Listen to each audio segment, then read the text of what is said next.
je m'appelle Alexandra Talositi, je suis directrice générale d'ADNR Formation et d'ADNR Santé. Je suis également la cofondatrice et la présidente du syndicat des professionnels du bien-être et de la santé intégrative. Aujourd'hui, j'ai envie de vous parler d'évolution de carrière pour vous, professionnels du bien-être. Vous êtes nombreux à me solliciter en me disant on a un peu de mal à interagir avec les professionnels de santé, on a l'impression de manquer de légitimité ou on ne sait pas comment on peut échanger avec eux. J'ai la chance d'être naturopathe réflexologue depuis plus de 25 ans et j'ai interagi avec de nombreux professionnels de santé durant toute ma carrière dans mes 2 cabinets que j'avais dans le Gard et à Paris. Et ce que je peux vous dire, c'est qu'effectivement, de nombreux professionnels de santé ont besoin d'avoir des professionnels du bien-être à leur côté pour pouvoir adresser leur patientèle, qui ont besoin d'améliorer leur qualité de vie, qui ont besoin de gérer leur stress, de mieux gérer leurs émotions. Et bien entendu, les professionnels de santé ont déjà énormément de choses à faire pour accompagner cette patientèle et ils ont besoin d'avoir une équipe pluridisciplinaire. Donc, je pense qu'il faut que vous arrêtiez de stresser et de vous dire que tous les professionnels de santé nous considèrent comme des gourous, des charlatans. C'est pas vrai.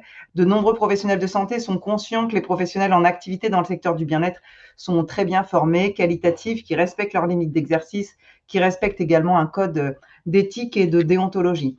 Donc, n'hésitez pas à essayer de faire un mail, prendre un rendez-vous, pousser la porte d'un CPTS pour pouvoir présenter votre pratique.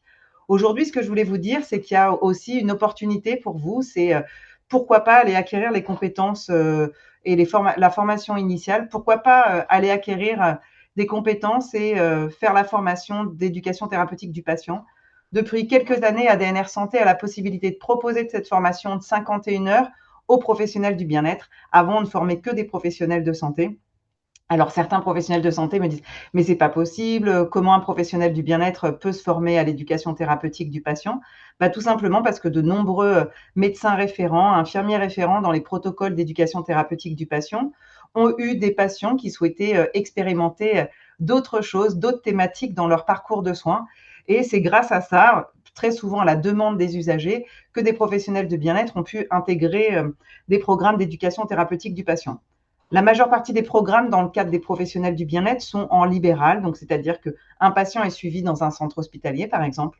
L'équipe référente médicale et paramédicale propose un programme d'éducation thérapeutique du patient et propose également 1, 2 ou 3 professionnels du bien-être en plus dans la prise en charge. Ce qui veut dire que vous pouvez très bien être naturopathe et décider d'intégrer un protocole d'éducation thérapeutique du patient pour une personne qui a, en plus de la prise en charge de son diabète, par exemple, avec le personnel infirmier, avec la diététicienne et également avec le médecin, a envie d'acquérir des outils de gestion du stress, de gestion des émotions avec un naturopathe. Effectivement, quand on décide de faire de l'éducation thérapeutique du patient, on ne peut pas rentrer directement sans avoir un minimum de formation. Pour ce faire, il faut une formation initiale d'au moins 40 heures. Chez ADNR Santé, on l'a voulu un petit peu plus dense, un petit peu plus longue. Elle fait 51 heures. C'est une formation que vous pouvez faire en distanciel. Nadège et moi, vos 2 formatrices, on est là à vos côtés pour répondre à vos questions lors de nos sessions en visio et bien entendu par téléphone et par mail. Et à la fin de votre formation, la validation des compétences, ça sera une grosse évaluation en ligne et surtout, vous devrez présenter à votre jury votre premier programme d'éducation thérapeutique du patient.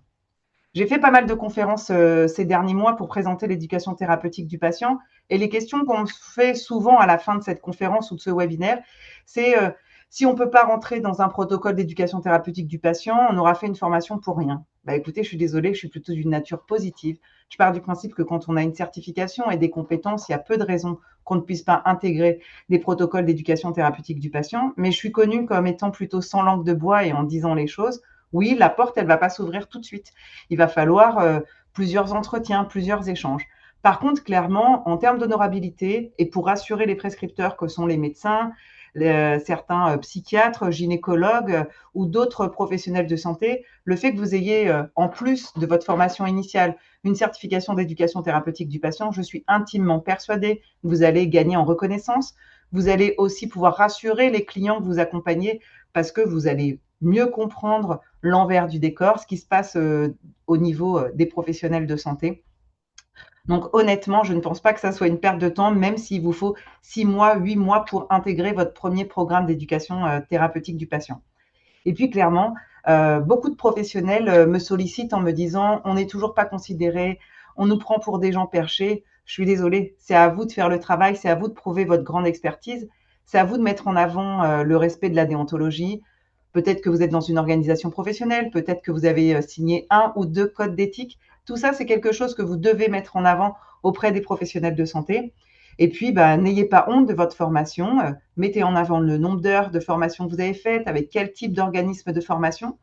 Et puis, si vous avez des compétences complémentaires, qui peuvent être l'éducation thérapeutique du patient, parce que c'est le sujet de ma petite vidéo aujourd'hui, mais ça peut être également pour une autre thématique. En tout cas, ce que je tiens à vous dire, c'est que je suis à votre disposition si vous avez des questions sur l'éducation thérapeutique du patient, que vous décidez d'intégrer ADNR Santé ou n'importe quel autre type de formation. Je suis à votre dispo. Et puis surtout, arrêtez de procrastiner, arrêtez de vous poser 250 questions. Est-ce que c'est maintenant? Voilà. Si vous le sentez, vous avez envie d'y aller, n'hésitez pas à nous contacter. La prochaine session, c'est le 7 avril 2026 et notre prochaine promo sera en octobre 2026. Écoutez, j'espère que cette petite vidéo vous aura ouvert un peu l'esprit. N'hésitez pas à revenir vers nous. Prenez soin de vous et surtout, passez à l'action.